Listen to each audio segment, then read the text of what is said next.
You're listening to the Kaiju Apostle Podcast, a deep dive into Toho's rich history of monster films and discovering what lies beneath the surface.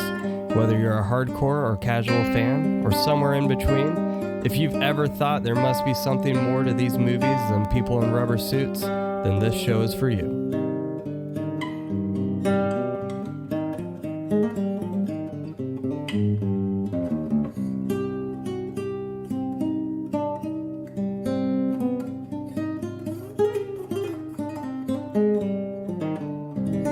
All right, everyone. Thank you again for tuning in to this episode of the Kaiju Apostle Podcast. My name is David. I'm Chris. And I'm Jack. What's up, Whoa. Jack? Oh, yeah. Okay. So I go by G-Man typically on Twitter. Is that a more That'll be easier. Yeah. Okay. There we go. Glenn's doppelganger. There it is. No, thanks for joining us tonight, Jack.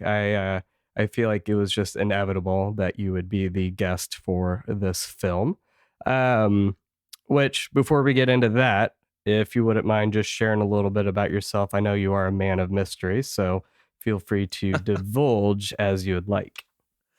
Well, I mean, first of all, thank you for kind of keeping my day job kind of like under wraps. I know we've talked a lot, and I appreciate that.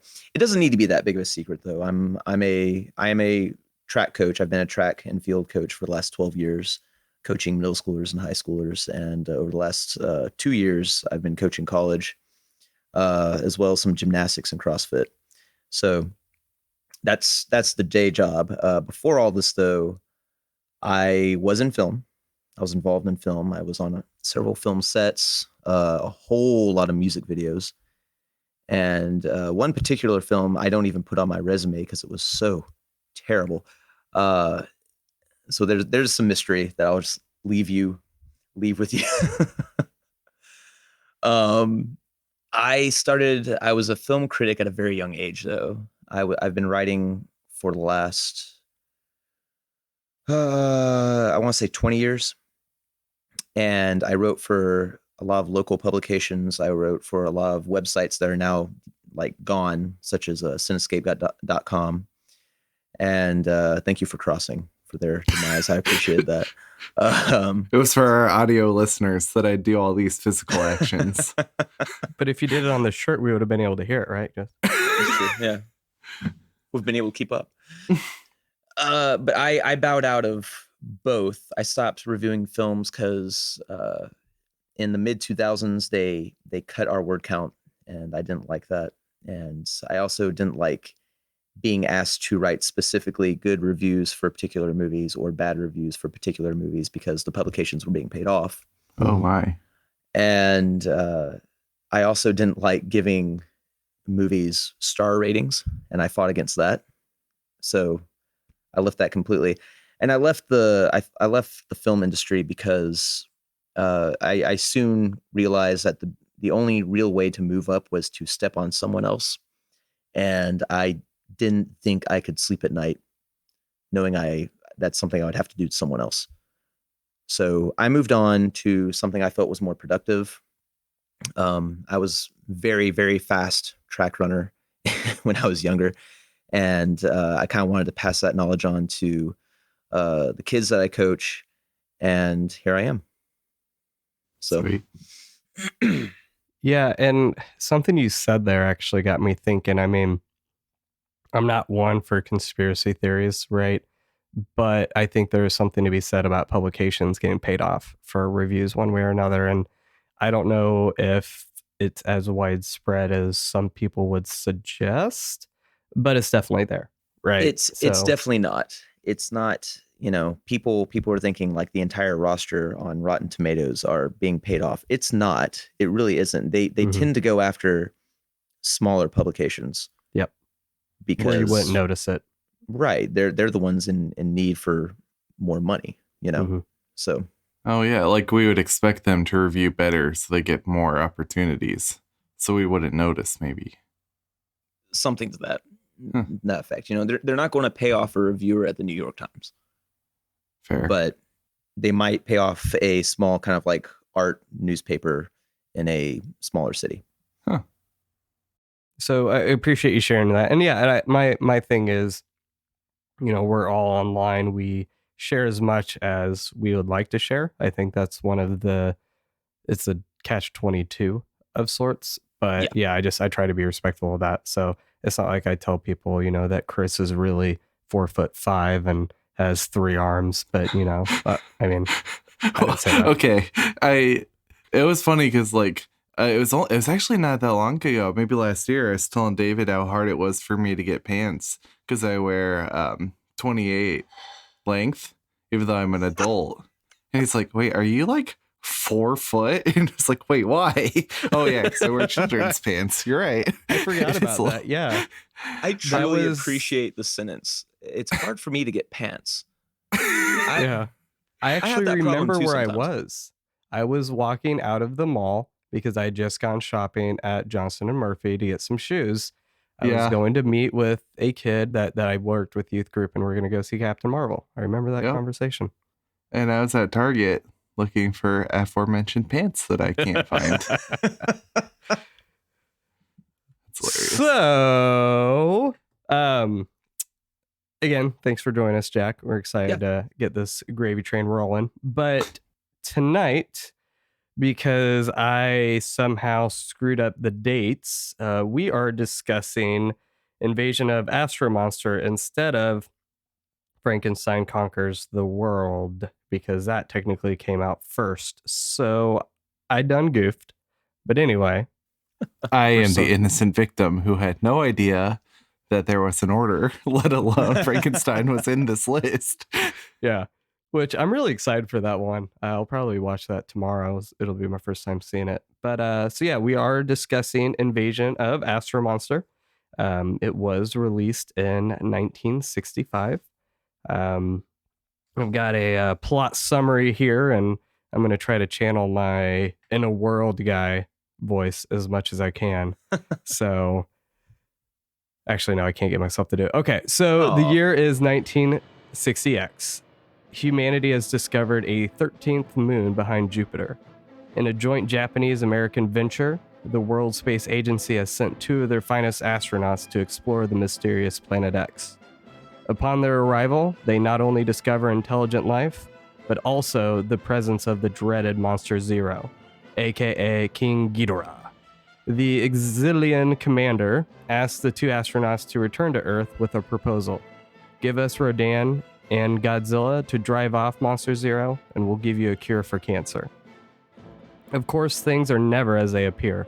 The Zillions have been planning for years, and when our heroes return to Earth after the 2 monsters drive off Monster Zero, leaving the Kaiju behind, they discover there was no cure after all. Instead, the aliens knew they couldn't take over the Earth with Ghidorah. I said it again, with Ghidorah due to his previous defeat. But now, with Godzilla and Rodan under their control, they find victory within their grasp. However, between our 2 astronauts and a wily inventor, humanity finds a way to fight back. Will they be able to prevent the Earth from being an alien colony, or will King Ghidorah finally lay waste to Earth like he did Venus?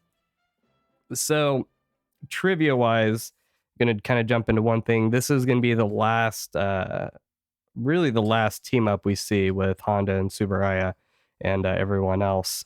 So, directing, as always, is Ishiro Honda. Shinichi Sekizawa did the screenplay again. Producing, though, this was when it was a joint effort with a U.S. production company. I did not write the name, but it's Tomoyuki Tanaka along with Henry Saperstein and Ruben Berkovich. Music is by Akira, however you want to pronounce it, Ifukube. Cinematography is Hajime Koizumi, and then special effects is Eiji Tsuburaya. Now, cast, we have Akira Takarada plays Kazuo Fuji as the astronaut, number 1, I guess. I don't know, just Fuji. And then Nick Adams is Glenn, another astronaut.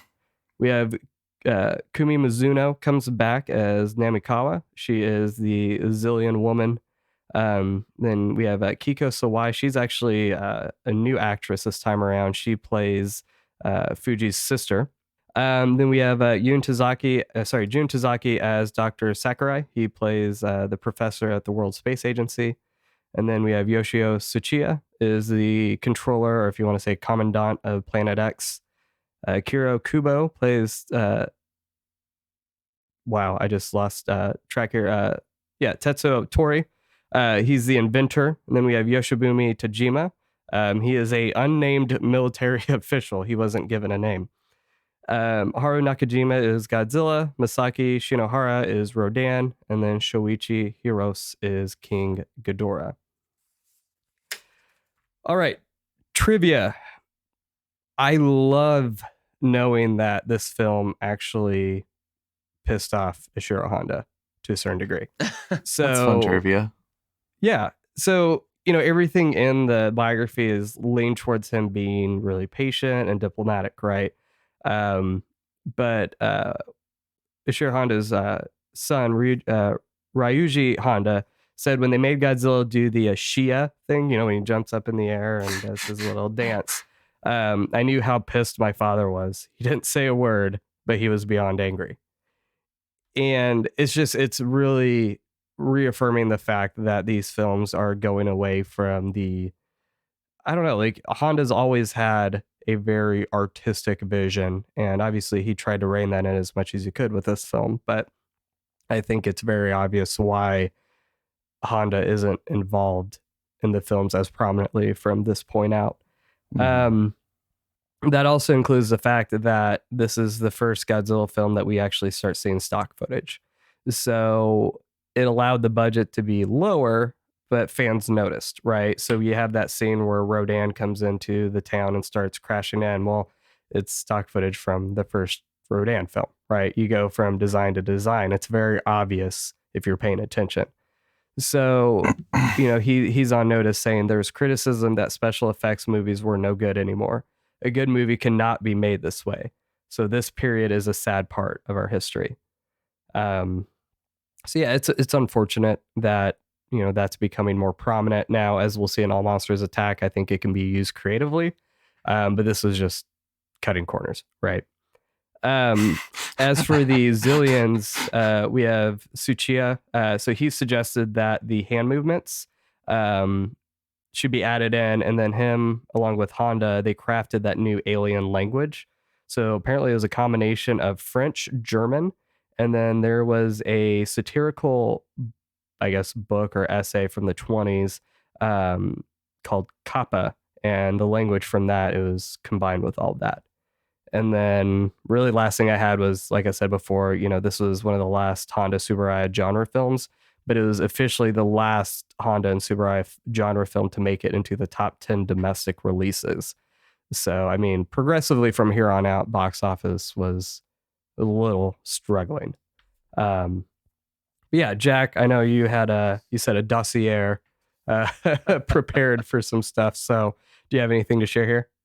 As far as trivia, you really did nail a lot of what I was kind of like going to say. I have little bits, like little interesting kind of tidbits here and there. Like on the way back to Earth, the P1 passes it looks like a space station in space. That's actually a leftover model from Gorath, which I don't think you guys have watched. Do you guys plan on watching that one? If we get enough patrons, that is a film we are planning Okay. on discussing. Yeah. Smooth. You mentioned it was in the top 10. This is the last film in the top 10 domestic releases of Honda and Tsuburayas. That's true. There seems to be some dispute where it landed. According to Stuart Galbraith, it was number 9 in 1965. According to Rifle and Godacheski, they said it was number 10, I believe. So there's some dispute there.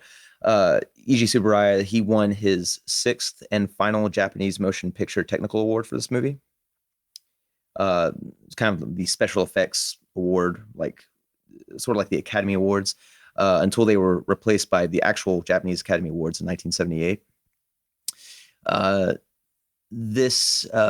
as you mentioned, this is the last Godzilla film Tsuburaya actually supervised and did the special effects for. His DP, Sadamasa Arakawa, would be largely responsible for the next 3 movies but Tsuburaya would get credit just out of respect. The motion picture that co-produced this you were looking for was United Productions of America. That's the one. They had a deal with Toho. They were going to produce 5 movies, and this was one of those 5 that they co-produced with Toho. And of course, the Shay, the dance, the Godzilla dance. We might as well get this out of the way. Is from the popular manga Osu Matsukun, and no one but Tsuburaya wanted it. Yeah. Arakawa didn't want it. Nakajima in the Godzilla suit didn't want to do it. But Tsuburaya thought children would love it, and that's that. The Honda biography says fans were divided.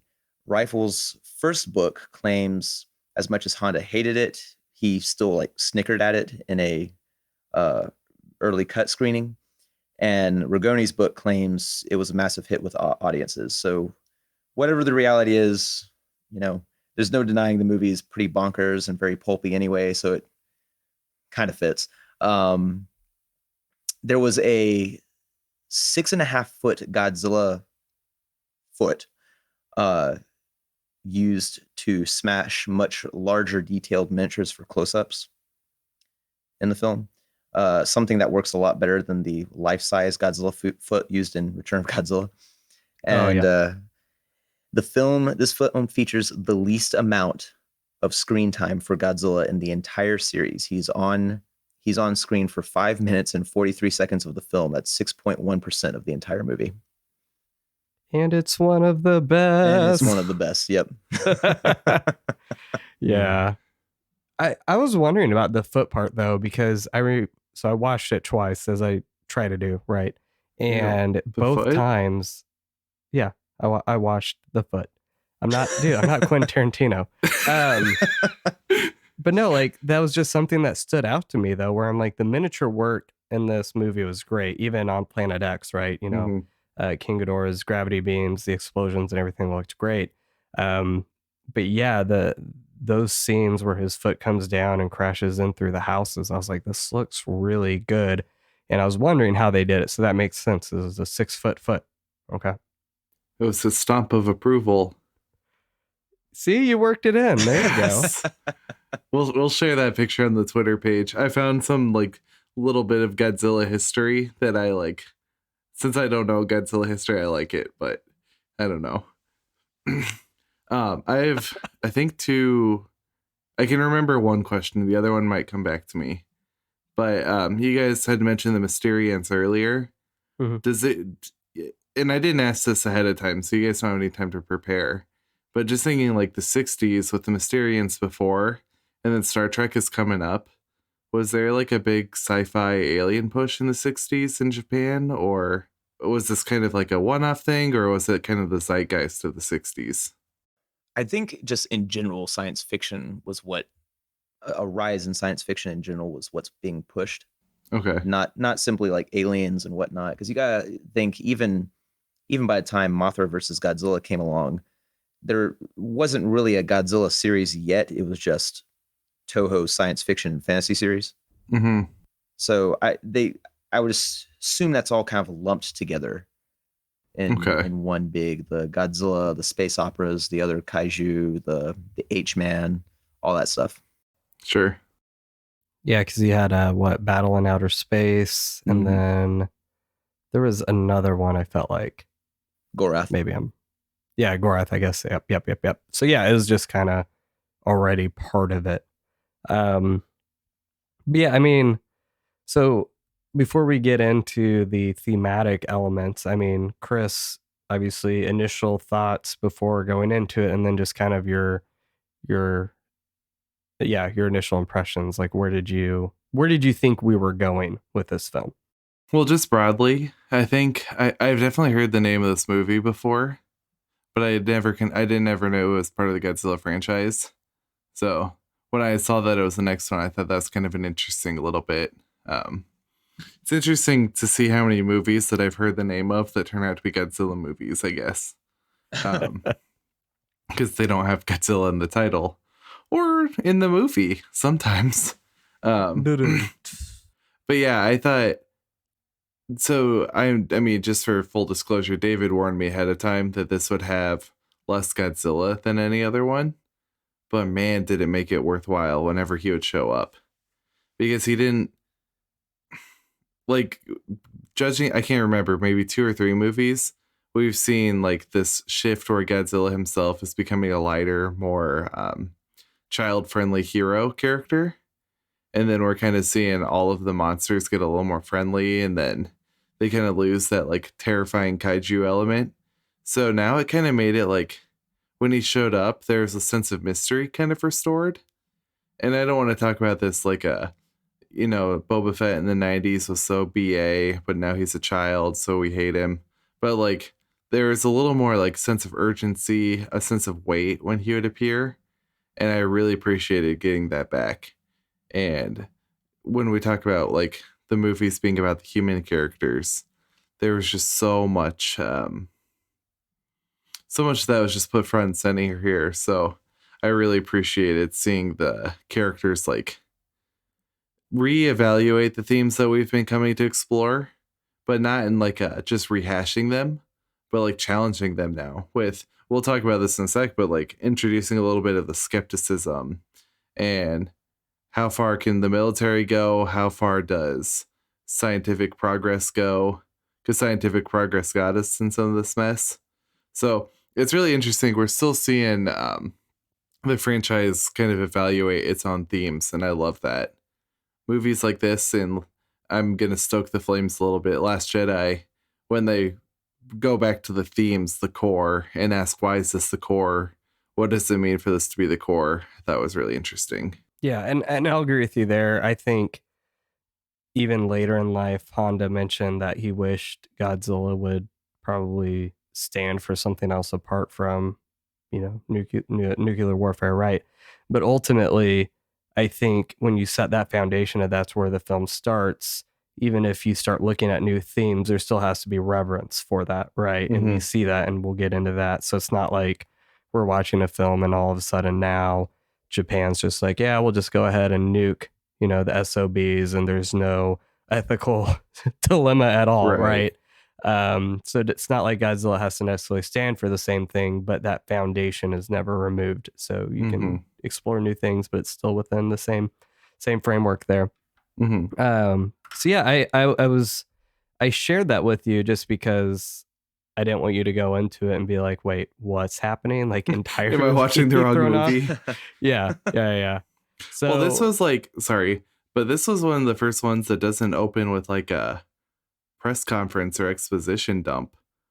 So I was a little bit like, whoa, did we get new directors? I don't even know directors of movies that I like watch all the time. So like, I love Scott Pilgrim. I don't know who directed it, but I was like, did we get someone else here? Did we get a new? Oh no, I'm getting a look. How do you not know who directed Scott Pilgrim? That's probably on the box, I'm sure. Oh Lord. So before I just like slap you through the screen here. So Jack, really quick before we get into this, why is this your favorite film? We've kind of covered a lot of that just by what you guys are talking about. We'll get into the themes, which is a big part of why it's my favorite film. But I pull this one out of the bookshelf, the DVD shelf or whatever, and every time I do, I pull it out because of the cast. This is my favorite cast in any Godzilla movie. I love the actors in this movie. I love the characters they're playing. And I essentially just watch it for them. The monsters really are a cherry on top. It's an alien invasion movie, but with monsters. And I love that. I love the kind of restraint from the monster footage, but I also like the pulpy sci-fi feel it has, kind of like Forbidden Planet. I compare it to Forbidden Planet a whole lot, and it just feels like a comic book. And I really enjoy the way it looks, the designs about it, the way it feels, and how it wasn't afraid to mix two of Toho's most like popular genres into one, amalgam of fun and excitement. So let me ask you this. I mean, obviously you feel strongly about it. why do you think people are so resistant to it? And I don't think it's necessarily even that there's little screen time for Godzilla. Do you think it's just because thematically and aesthetically and everything about it is just so different? Well, it's kind of interesting. I don't run into many people that are very resistant to it. Honestly, that's a very rare thing. We talk a lot on Twitter. Twitter, and I run into some people on message boards and stuff like that. The only time I've ever run into resistance against it was one person just didn't like the concept of Godzilla in space. Which, okay, I mean, some people prefer their Godzilla movies very, very serious. Some prefer them somewhat grounded. Some prefer them just like anti-hero Godzilla. Mm-hmm. And some prefer them just bonkers. Yeah. And I think this is an instance where the movie really embraces the camp, isn't afraid of it, and just kind of, tells its story well with the camp as a stylistic decision. I mean, yeah. It's yes, Honda wanted to, play things straight, but it's a very early science fiction movie for Japan, and it had to have an element of fun to it. So yeah, that makes sense. I guess I'm like, wait, I don't go on Reddit anymore. Of course, like people don't hate it. That site was just God. For a while I felt like it was okay, and then it kept getting worse and the moderators just stopped caring. Okay. Well, do you mind if I touch back on a comment real quick? Yeah. By the way, it's Edgar Wright. I was trying to give you a few minutes to like. Oh, wait, he was like almost did Ant-Man, wasn't he? He was supposed and to Shaun do of the Ant-Man, Dead and Hot Fuzz and The World's End. Wait, did he do Baby Driver? Yes. Yes. Oh, cool. Wait, so I guess I'm a little surprised. So, reminder that no one tells me what people think about the movies until I've watched them, as to not change my thoughts on the movie.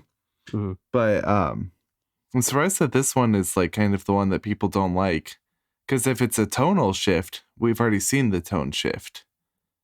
So, well, yeah, again, I think I was overstating my point. I have seen a lot of people on Reddit who don't seem to like it. But then again, I remind myself it is Reddit. Yeah. Yeah. So. I mean, I see it on a lot of like people's like top lists usually. I know kind of the guard of Godzilla fans that wrote all these books. It's in their top movies usually. So I don't think and often the one thing I hear repeatedly is that many think this is the superior sequel to Ghidorah, the three-headed monster. So compared to Ghidorah. Oh, okay. Yeah. So like a lot of people find this to be the more polished, stronger sequel to that film. Gotcha.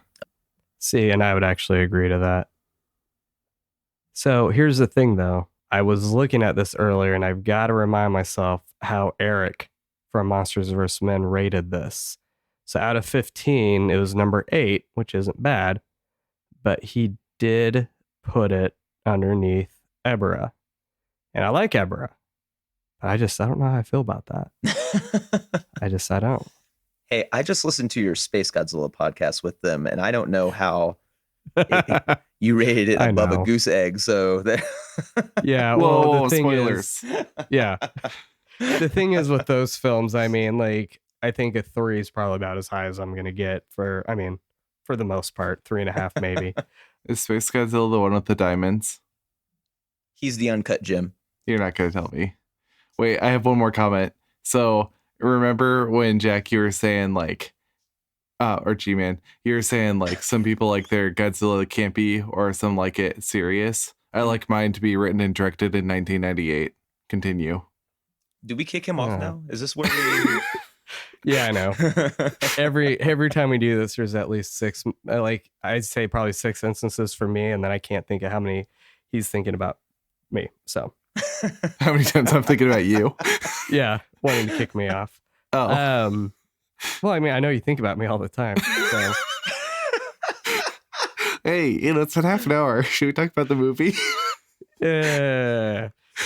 So we had a couple themes we wanted to get into. Really, and what's funny, Chris, is I was losing it when you had said that the film didn't start with a lot of exposition and a news conference, and I'm like, did I share my notes with you? Because that's exactly how I wanted to start this off. How funny. Is this really, with being a joint operation with the United States, this really is an Americanized Godzilla film, and I wouldn't even say in a bad way, right? We're not necessarily getting the shallow elements of what could be an American sci-fi film. Mm-hmm. Rather, with Saperstein, he really just felt like at this point Sekizawa had kind of gone in a rut with the way he was writing. We're kind of getting, I mean, let's be honest, it's we get, we've had the tribal islands, we've had the red berry juice, right? There's always like something going on that we've already seen in a film before, which isn't necessarily bad, but at a certain point you're like, okay, well, how is this going to adapt and shift? So he felt like, especially for American viewers, you're going to keep them engaged if you just get straight into it, right? So let's not worry about the news conference in the beginning, let's put it in the middle. Let's not worry about all the exposition, let's just get him to space. But I feel like, I mean, with Ghidorah, like, it's a fun film, but this is exactly like, it gives that just kick in the butt that the film's really needed. And that's why I would choose this one over Ghidorah, like, any day of the week. And it's not that it's a bad film, but like, this is more engaging. This is more lively. Like, in a way, there's almost more heart to this film, I feel like, than Ghidorah had. And for me, I feel like one of the biggest parts is we don't see the stereotypical American heroes in this film, right? Like, Glenn is not this, like, on paper, he looks like he would be a John Wayne ripoff, just badass cowboy guy, right? And like, he's not. He's very gentle. He's thoughtful. He doesn't try to push anyone out of the spotlight. Like, he's the guy that in the midst of, a relationship strife, he's trying to be like, well, trust is enough, right? And you're looking at him and you're like, that's not what a Hollywood star should say. Like, that's not what American films do, really. And Right. it was awesome to see that. And then obviously you have Tetsuo, like, he's the inventor who's struggling with money and he ends up saving the world. Mm-hmm. Like, it's this inventor that he's being ridiculed and made fun of, but it's his ingenuity that saves the day. But again, there's this sense of like, which at least, with those two characters, we really see a lot of compassion and selflessness that isn't typical for a film like this. Like, Fuji is kind of that, right? He's brash. He's very protective of his sister. He plays the kind of the, I don't know. He's a little rough around the edges, but by the end of it, he warms up. That might be an interesting conversation to have. Maybe not a long one, but comparing Tatsuo with, edit me in saying his name, the inventor from Gojira with the oxygen destroyer. Serizawa? Yeah, what did they create, how their device ended up actually saving the day, what the cost was. Those are some really interesting parallels that could be drawn there. Yeah, but he didn't have to die. Right. Well, that's the thing, because he didn't make a weapon necessarily. It was he marketed it as like a women's defense protection. But it ended up being a weapon, and that's what's interesting, right? Right. It became something that was weaponized. Yeah. And that's which is itself a commentary. I was scared of. Yeah. So, but yeah, I mean, overall, would you say you agree with that, where we do kind of see more of a westernized Godzilla film here? Yes and no, just in the sense that, you mentioned how I feel like regardless of the stipulations, Honda is always trying to rein it into his own personal vision. And like, on the one hand, yeah, we get right into the action with this movie. We're already in space. Forget the conference about talking about going into space. Let's just go into space. Then you have Glenn, and we almost expect him to be, the rebel, and he's strong enough to know when to be gentle, essentially, which almost isn't a very I wouldn't think a very American thing from the Japanese point of view. And so I almost feel like he subverted a little bit of that with the Glenn character. Yeah, I think there's this view, even among Americans, that Americans are the cowboy yeehaw types. Mm-hmm. And so I love that. I love that phrase, strong enough to know when to be gentle. So that's, one thing I love about Honda is that he doesn't really have traditional heroes in his movies. His main characters aren't military or Interpol or G-Force.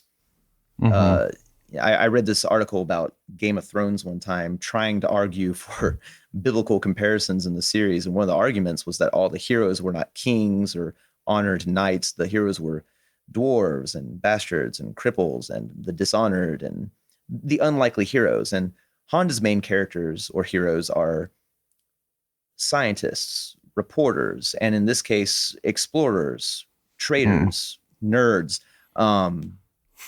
And I think that's a very anti-American action movie to have characters like that. Yep. And I even think with the antagonist in this film too. So when I did a poll the other day, and this is good, segue into that. Yeah. Is that your roommate, Chris? Yeah. Okay. So when I did a poll earlier this week, I was like, if you're stranded on a desert island, only had one person to keep you company, which hero from Invasion of Astro-Monster would you want to accompany you? And I think, we all agree. Glenn is strong enough to know when to be gentle, right? I would want that on a desert island. Now, that's when you have everyone's like, well, what about Namikawa? And I'm like, well, she's not a hero. She's not necessarily a villain, but I love that about this film where obviously you have, the commander of Planet X, like he's obviously a villain, right? And those, and they're typical villains in a film. But with her, I mean, I would still say she's an antagonist. She's very like she. You have these people who are just like, well, she saved the day at the end. Well, ultimately, she didn't, right? Because there was this element of, yes, she did kind of clue Glenn in to what to do, but ultimately, she was resigned to the fact that either Glenn was going to come back with her and he was going to convert to Zillionism, and she wasn't convinced that the Zillions were even wrong, right? Because she was going back, or the fact that she was going to die. And she was concerned about how to save him. It wasn't necessarily how to save the Earthlings or none of that.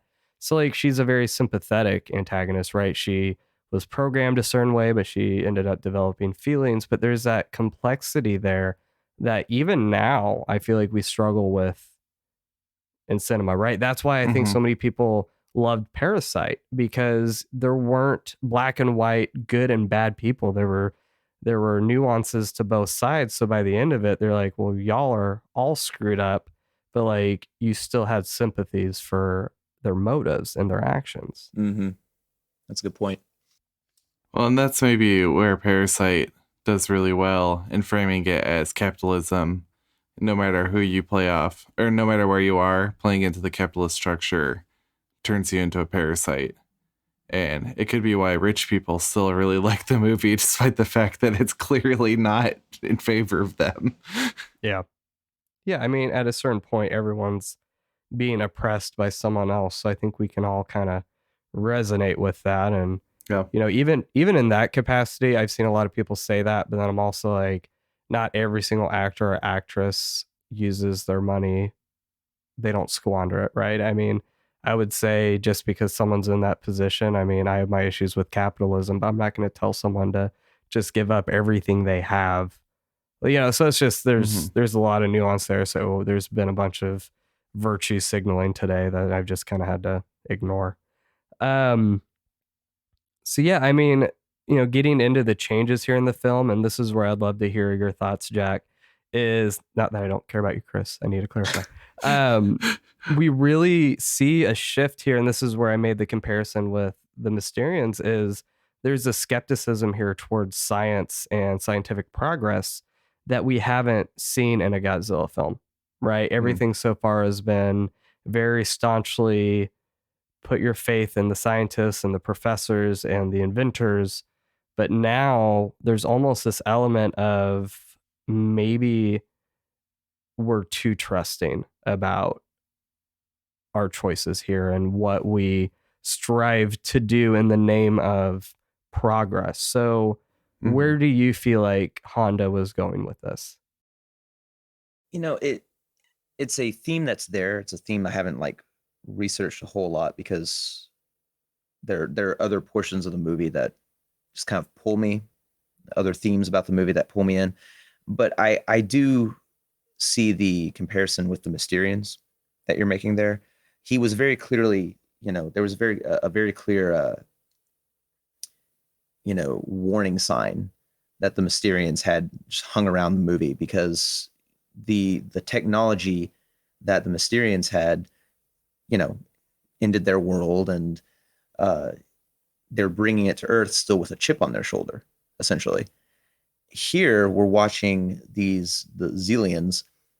They're so trusting in their technology that they won't deviate from their computers whatsoever. They have a very, very staunch system that they go along with, to the point where all their women look the same. And it was, I want to say, in part their undoing, because they would only trust the computer. They never kind of thought outside the box. But I also can't think of a clear point in the movie where trusting the computer betrayed them totally. Except unless you want to consider the very end where he blows up the ship because the computer likely told him to. Yeah.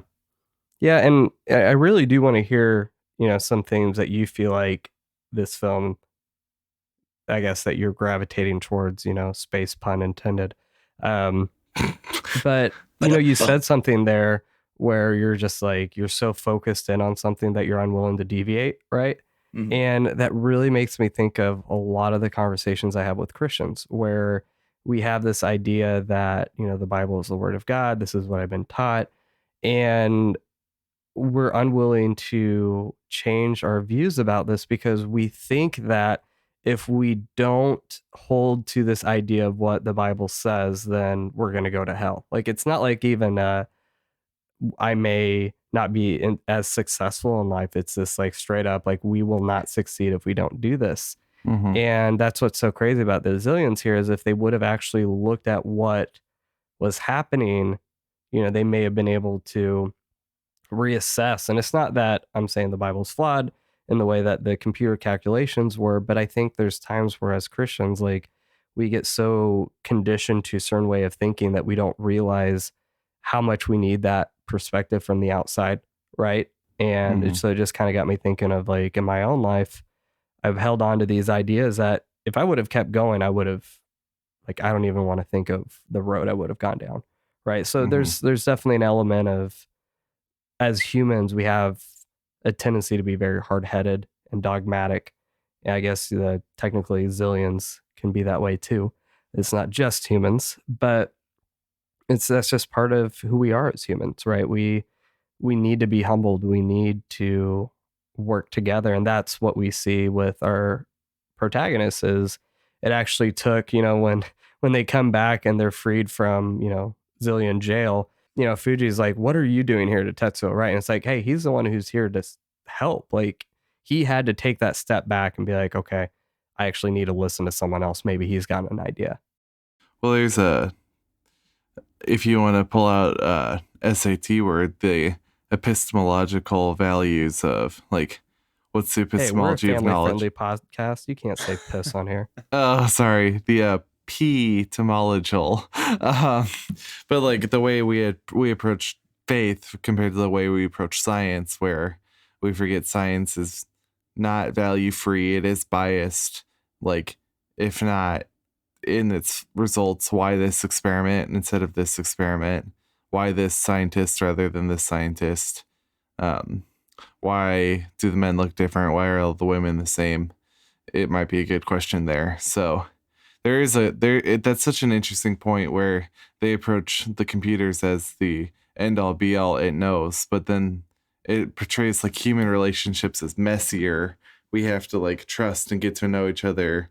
There's not such a stringent epistemology, but an epistemology of trust that's built in relationship. That I think that's an interesting. All that to say, you made a good point. Yeah, no, I very much agree with that. John Wesley Shipp, who plays the father of Barry Allen in the Flash TV series, and he played Barry Allen in the 1990s Flash TV series.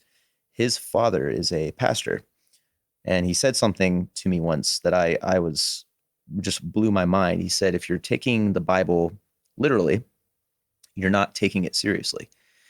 And I think what he was driving at is that when you look at something and you just you know can't find a way outside of the information or the text that you're seeing, then you're not really thinking about it. And in terms of how the Zillions sort of operate with their computer, there was no outside possibility, no interpretation other than what was there. They had become the machines that the computer was, essentially. Yeah, that's good. Yeah, it's a lack of discernment, and that's really what even I feel like Honda's trying to say in this film, right? Is he's not subscribing to this idea of a pure utopia. And I think some people look at Honda's films and think that sometimes they're like, well, true pacifism will never happen, true unity will never happen. And really, I don't see that. I just see him be like, hey, like, we should at least strive for this, because striving for this is better than not. You know, even a shred of peace is better than none. So, whereas the humans should have used more discernment with trusting the aliens, you know, the aliens really should have used more discernment and not trusting the computer as much. You know, it's well, a not little just bit. the computer. They straight up tell them like, "Oh, we're controlling them through magnets, like magnetic waves." So, just in general, they treat everybody like an information instead of thinking relationally or interpersonally. They're like, "Oh yeah, it's magnets." And then the human's like, "Oh, thanks, awesome, we can use that." Well, you say that, and I didn't catch that, but it is interesting. Like when Tetsuo's in jail, like usually that would be the part where the villain has the monologue about their plans, and you don't get that. I was like, interesting. That's but true. I guess it's because they kind of shared some stuff here. But I mean, I think at that point, it's just a matter they were underestimating the humans, right? They're like, well, I mean, what are they going to do with this? Your point about utopia versus like a flawed system is interesting, because we're going to start seeing that in just a few years. And I know it's American, but in a few years, we're getting into Star Trek, which is very utopian sci-fi. There's no money, there's no religion. Most of the time, there's no sex even. So sci-fi. So that sounds horrible. As a married man, that's telling horrible. me about a life without sex, David. Just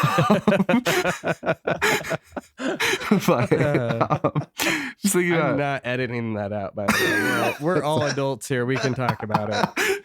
I love it. But I don't know. I'm just thinking about sci-fi before Star Wars. It gets such this rap for being like pessimistic, right? You think of Ender's Game, doesn't actually have a happy ending. It ends with genocide. And I know the series addresses it, but then you also get Dune, which is not just boring. I'm sorry I said it, but it's pessimistic as well. So it's curious to see that sci-fi's legacy isn't as black and white either. And I love this way that you phrase it too, that it's any shred of peace is worth fighting for. And yeah, it needs to be tempered with some realism that why would these people just hand over this magic cure-all? But it's still worth, like, I can't fault them for trusting, because why would you not believe that? We think everyone's working to fight cancer. We think everyone's working to end disease. So there's a sense of that naivete that we would still like in people. We wish we had that kind of trust in one another.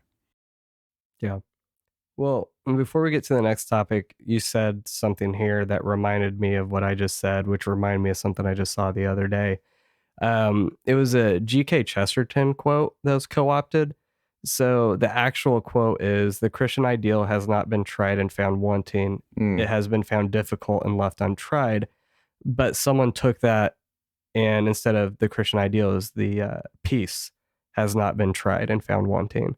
Right. So just this idea. And I mean, I could, if anyone's interested in this topic, I'd love to talk to you about it, because this was my pseudo emphasis with my master's degree, where the idea of nonviolent resistance has been proven to be effective. But the Mm-hmm. problem is there's no money in it. Right. I mean, you're not going to fund a military with nonviolent resistance. And, there's plenty of case studies to show, even within interpersonal relationships with people who, we talk about that mythical, if someone breaks into your home, what do you do? I mean, so many case studies of people like looking at it and like what happens when you can properly de-escalate a situation, and Mm-hmm. just how effective it is. And it's very rehumanizing. But, so that's, again, when I think of Honda, like, obviously, as someone who served in the military and saw war, he's not an armchair ethicist, right? He's Mm-hmm. literally like, I've looked into the pits of hell, and I know if we don't choose peace, like, this is where we go. Right.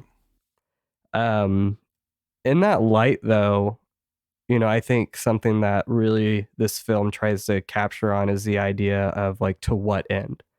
Um, and I say that in the sense of, with the cure for cancer, I mean, not only did the humans just like jump on that idea, but you have that scientist who immediately is like, well, what else can we do? Right? Like, Mm-hmm. he doesn't even think cancer, he's thinking eradicating fatal diseases in general. So, on the one hand, like, I can't blame the humans for being so trusting, right? I mean, that would be huge, of like, well, if we could cure cancer, Mm-hmm. like, the possibilities are endless. But then that makes me think of the discussion of quality versus quantity of life. And when I took my ethics class at Fuller my first semester, that's what got me on the road towards hospice care. And it's really possible to focus more on a cure and not people. Mm. So we strive to live longer, but what does that mean if we have a less rewarding life?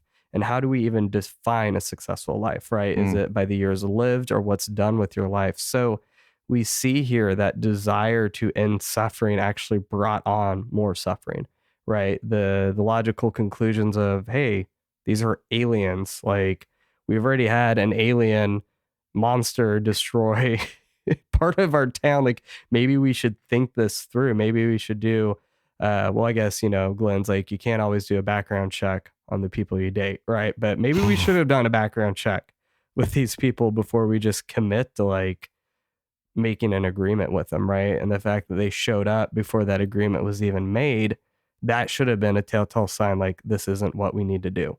Mm-hmm. It was also kind of funny that they would trade the cure for cancer. It was like, you let me borrow your car, I'll give you the cure for cancer.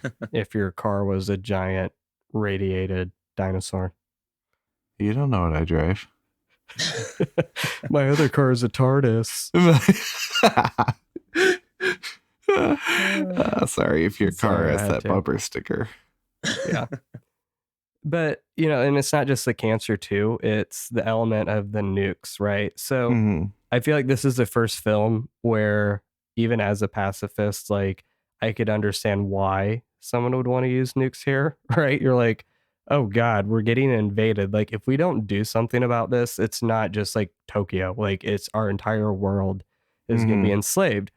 But like, just because it seems justified, does that mean it's warranted? So like, it's funny that the priest makes a prayer. He's like, well, we should pray to save our souls. It's kind of similar to that idea of like, you eat McDonald's and you pray, Lord, bless this food that it would nourish our bodies. And it's like, Uh-huh. okay, that's not how it works.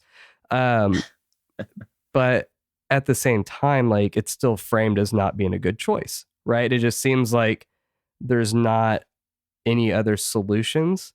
But this is why I feel like, even as a pacifist, I wish we would subscribe to the idea of just war, because there has to be 6 conditions to do just war. It has to be for a just cause, it has to be lawfully declared by a lawful authority. The intention behind war must be good. Um, and then, sorry, I guess I only put 5 here. So the means used must be in proportion to the end that the war seeks to achieve. But I think the last one, and again, I missed one. The one that's here is the most important one, is all other ways of resolving the problem needs to be tried first. Mm. Right. So if they would have just jumped to the nukes, like, again, there's no way they would have known it would have worked. But the fact is they didn't. The fact is they waited to try to find another solution. And guess what? It did work. Mm-hmm. Right. So it's not hard for me to think Honda and Sekizawa said that on purpose, where in all of these films, using a nuke and all these other options are always a consideration, but they're willing to find a different way. And that different Mhm. way always works, even if it's out of their control, right? They let things get to that conclusion. And that's, I've seen people argue with like Hiroshima and Nagasaki, like that was not the last choice.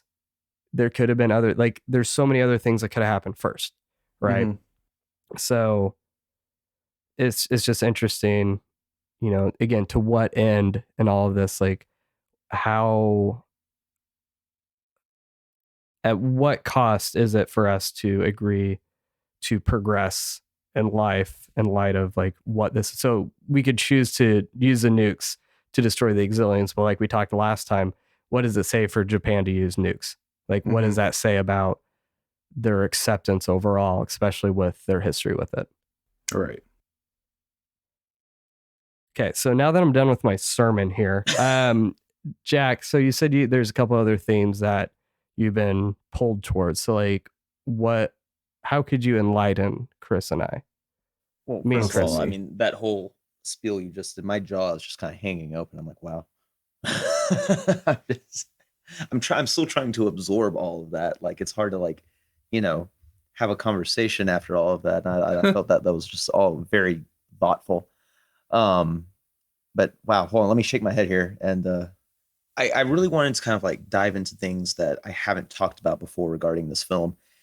A lot of people expect me to always talk about Glenn, Nick Adams, et cetera. Understandable.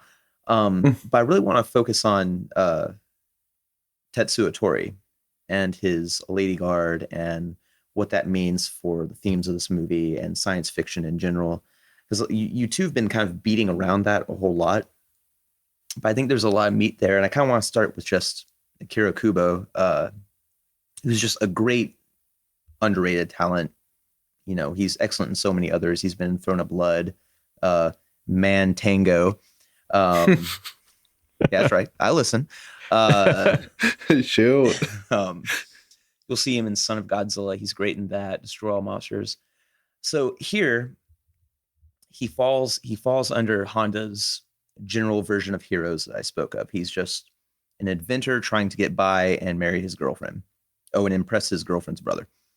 Uh, and he ends up being the hero with the ultimate weapon against the Zillions. He protects the Earth or guards Mother Earth with the Lady Guard, which is, you know, it's essentially a rape whistle.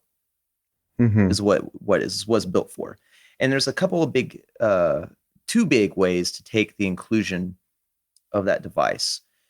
And one is the inescapable aspect of science fiction, dating as far back that to its conception, really, of course, sexual symbolism. You know, a lot of scholars, film historians, professors like to label it as just dry sexual symbolism. Mhm. I like to refer to it as sterilized sexual depravity. Because I mean, look at it from the basic concept of a phallic design, the phallic design of rocket ships penetrating into the unknown, to, you know, aliens wanting to mate with. I see you there. Aliens wanting to mate with human women in the Mysterians. Captain Kirk's somewhat exotic outlook on other species in Star Trek, the Mm. terrifying pseudo impregnation of the people in Planet of Vampires, to the more like disturbing imagery in Alien and Cronenberg's The Fly. It's there, and it's going to continue to be there. So in this particular movie, we have our planet being ravaged. We were tricked, lulled into a false sense of security, and then attacked. Mm-hmm. And then the rape whistle was blown. The lady guard did the job it Hmm. was intended to do. Hmm. And I think I think the reason for this is in Japan, early to mid 1960s, there were a lot of issues with rape and murder of women in the Tokyo area. One massive case was the kidnap and murder of Yoshinobu Murakoshi. She was 4 years old. Um, an even bigger one was the Sayama incident of 1963. A 16-year-old Yoshie Nakata had been kidnapped in Sayama, and a failed attempt to apprehend a known suspect resulted in her subsequent rape and murder. Mm. And there was just a massive outcry over whether or not public servants could or even cared to protect women in the area. So contextualizing this with what if we're all being ravaged, violated, taken advantage of? To me, Tetsuo is the ultimate hero of the movie. His invention was created for a far too common issue of the time, far too common issue today, and then used when all of mankind felt that helpless. Hmm. So, Hey, you know, when you had just talked about David's insights being really fantastic, and then you just dropped your own that was fantastic. Now it's my turn to underwhelm. No, dude, that was awesome. well, it's it was the Lady Guard was there for a reason. Honda has always wanted to make stories about the common people, and it's always fascinating to see what's going on amongst the common people. I say common people, commoners, uh, at the time. And then when you see that these crimes are just skyrocketing around the time this movie came out, I mean, Mm. Yeah. And that's something where I'm glad you brought that to light, because I mean, that's something that in my own experiences, I never would have been able to make that correlation. Um, yeah, I mean, you're right. That's always been the strength of Honda's film is he writes about real people, right? And that's right, why even when you go through his biography, some of the films that are praised the most aren't even his Godzilla films. It's the ones that get into just day-to-day life, about marriage, about jobs. So even thinking about the way that with um how the lady guard is bought but he has not received payment, right? And hmm is they try to take it off the market just to take advantage of him. Like, how many people in life have gone through something like that, right? Like, they're told, hey, I mean, just in general, like, I've been in that position before where it's like, hey, we're going to promote you, right? We want to do this and that, and it's always held above your head, but you never see the fruit Mm. of what's being told, so it is interesting that the most powerful things that are being brought up are just about, like, it's not the aliens or the monsters, it's us, like the lives that we live, and how he's able to magnify that in a sci-fi film about monsters. right. I think that's part of why the characters in this film work so well, because again, they aren't your typical action heroes. One of my favorite scenes is when they all sit down together to have tea. Mm-hmm. It's just four regular people trying to make family life work. So really, at this point, I mean, I feel like we've gone into a lot. um I know I just got some random asides here, and I'll keep this short. So I was kind of thinking, like, first of all, it's interesting that Mothra wasn't desired by the Zillions, right? Because she was obviously part of why King Ghidorah was run off. Um, Oh yeah. but I do think I'm kind of curious, like, how long were the Zillions on Earth? Like, how long were they preparing for this, right? Um, but I love the fact that, like, we're talking about how they're so focused on their computer, but we see that they're capable of making mistakes because we see the whole miscalculation and the hydrogen oxide plant gets hit by Monster Zero.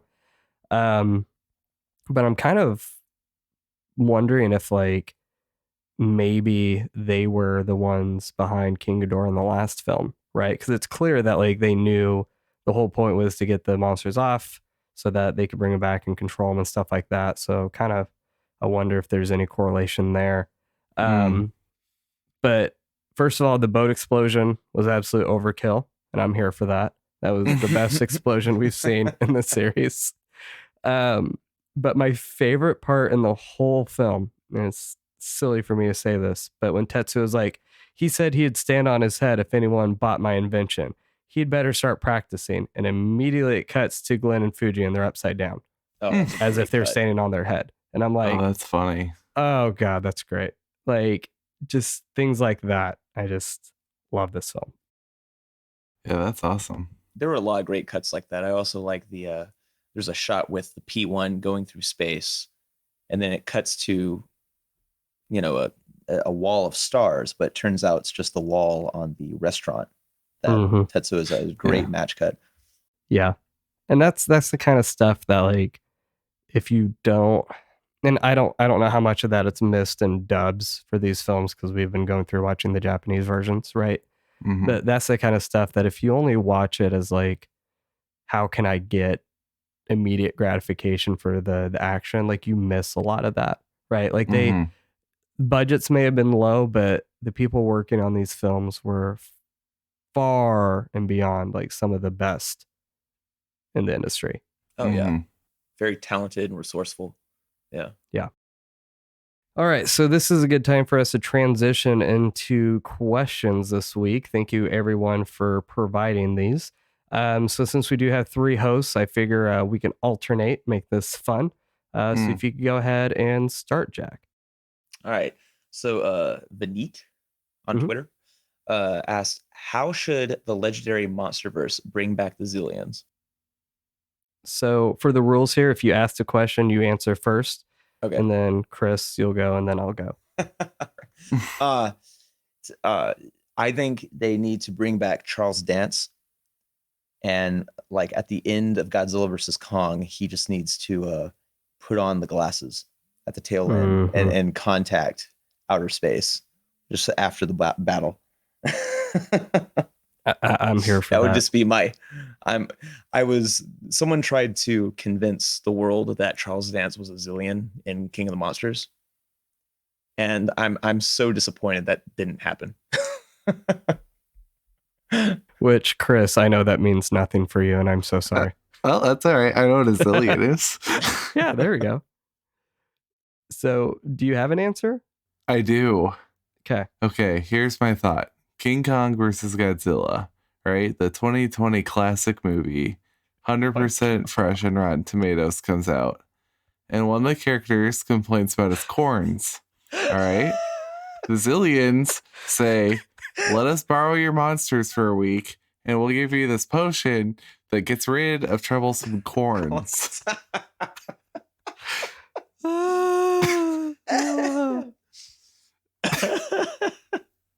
Okay.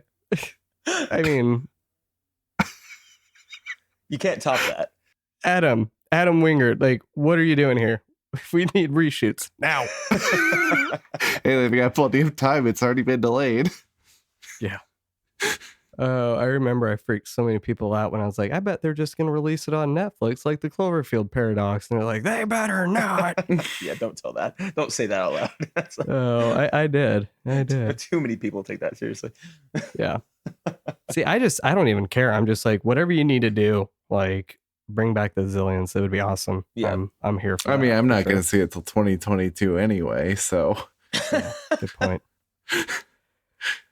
All right, next question. Go, Chris. So this one comes from J. St. G on Twitter.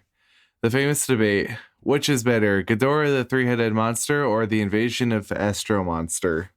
And is it just me, but I keep wanting to put a "the" in Astro-Monster? But anyway. It's not you. What? It's not you. They actually messed that up due to the bad English translating. It should have been the invasion of the Astro-Monster is what it should have been. But interesting. We just got whatever Astro-Monster. I liked the Ghidorah movie. This one I thought was a lot better, just because I just like the investigation of the themes a little bit. And now that you've kind of pointed out the campiness, I agree. It was pretty fun. It felt like a Flash Gordon if Flash Gordon was 60 stories tall. So I'll go with this one. Yeah. And I would too. Again, it's not that Ghidorah was a bad film, but I think we talked about last episode where it's obvious now that it was rushed, right? Yeah. So with this, I feel like having more time, having a little bit of polish, but injecting new blood as well. I mean, sometimes that's what you need. So I would say Invasion definitely edges it out for me. I mean, you know my answer. Yeah. That's, and it's for the same reason that you gave. I think Ghidorah just isn't as polished as Invasion of Astro-Monster. I think Invasion of Astro-Monster had more time behind it, and that allowed it to have stronger themes, stronger visuals, stronger characters, etc. Mm-hmm. That's fair. All right. So Alexander. So really, I'll be honest, all of these are on Twitter, so I'm not going to keep saying that. Alexander asked, if there was something you would change about this film, what would it be? And I really don't think I would change anything except the mixing on the score is soft sometimes. So I had mentioned to you, Jack, like, and I think I finally put it together why I love this score. So I definitely feel like, because I haven't seen Frankenstein yet, so I can't comment on that. But Same. this score reminds me the most of what we get with War of the Gargantuas, with how shrill the brass sounds, with how eerie and moody everything is. So there's so many parts in the score where if I listen to it separate, like on YouTube, I love it. And I get in the film and some of it's drowned out, right? Where like the trumpets are just like there's so what we would say in band blastissimo, right? And I love that it's not clean. Like there's some tonal shifting going on, and you miss that in the film because there's action and stuff on top of it. So I'm not saying it's bad, but like I'm a score guy, so like I would have loved to hear that brought to the forefront a little bit more. Okay. Yeah. If I were to change anything, it would be a reason for the Zillions to have a ruse at all to use Godzilla and Rodan.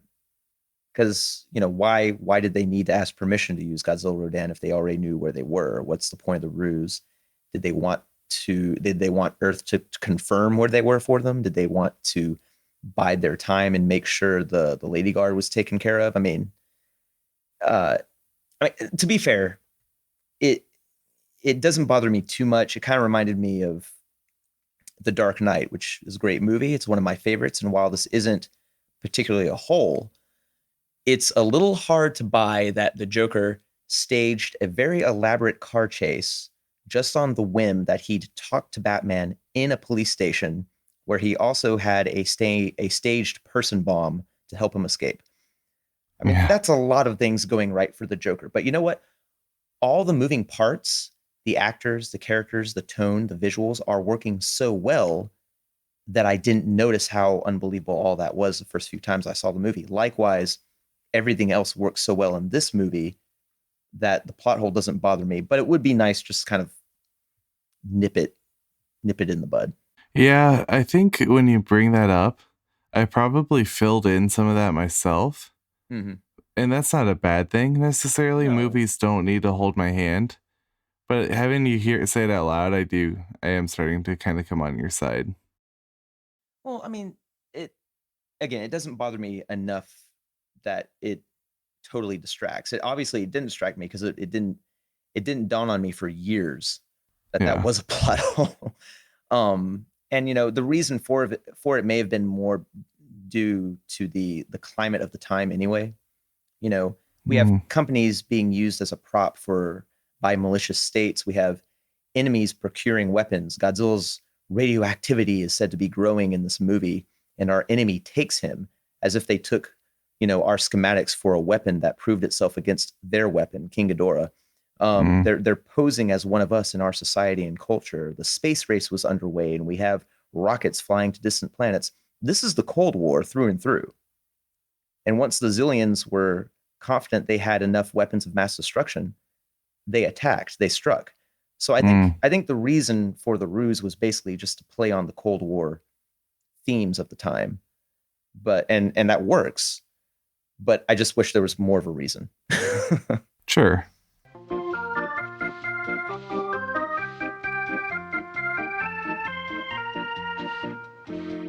Hey guys, so making a quick edit here. I've got a wife who's 38 weeks pregnant and not feeling great. So we had a couple questions here. Promise we will get to them next week, but not going to be able to tonight. So before we go, Jack, wanted to thank you again for joining us. Seriously, yes, this has been a wonderful episode. I've got a lot to edit out, but that's okay. A lot to say for later. Yeah, no, it's we're having fun. So before we go though, as you know, and Chris has to remind me, we pour one out for the best death in the film, which is morbid now that I say it, but hey, it is what it is. So do you have one prepared, or should we go first to give you a few minutes? You go first. Okay. So mine's a little creative. It's going to take a visual effect, I think, to give it. And on our podcast. Yes. And technically he didn't die, but I'm going to pour one out. Well, I guess he died later. To the Zillion who was strangled and I guess audibly tortured. So when he's, being held through the bars and he's going like that. Obviously that was just a very iconic moment, and you definitely deserve the pouring out unnamed Zillion Man. I guess mine's a little esoteric. I was going to say either good, what? As always, last week's was too. Yeah, fair. Mine is, you could either define it as Godzilla's dignity or Honda's sanity, but I'm pouring one out for Godzilla for that dance. I'm used to it in like Sentai when everyone's posing for no reason, but Godzilla doing it, it took me a minute to I was like, this is Japanese. They do this. It's okay. I'm glad you feel that way. So pouring out. So any moment that really strikes me. Someone's death that you would want to commemorate. Yeah. And it's again, it doesn't even have to be a literal death here. Okay. Well, don't know if he died. Let's just pretend he did. But there's one Zillion that Glenn struck when he was escaping with Tetsuo, and he just beats him into the floor. And when the guy hits the ground, his butt remains in the air, like he's kind of sleeping. Like he like all the weight is kind of like on his face, but his butt's just still in the air as he hit the ground. Awesome. So it was. I'm gonna go with that guy, the unnamed Zillion 2. Unnamed Zillion butt sleeper. Hey, so when you say that one Zillion was beaten to death, how many is that? More than a trillion? All right, Jack, thanks again for joining us tonight. Make sure to stay tuned next episode as we will be discussing the first three films of the Showa Gamera series that are demonstrably better than Gamera Super Monster. Demonstrably. Yes. But have a great night. Thank you again for listening to this episode of the Kaiju Apostle Podcast. If you liked what you heard, don't be a stranger. You can find us on Instagram, Twitter, or Facebook at Kaiju Apostle Pod. To make sure you don't miss any future episodes, you can subscribe to our show on your favorite podcasting platform, including Apple, Spotify, Stitcher, and Google. Lastly, we do have a Patreon page where we have some great perks, including early access to the episodes, show notes, and the ability to have your voice recordings featured on the show. Again, we appreciate the support, and we look forward to hearing from you.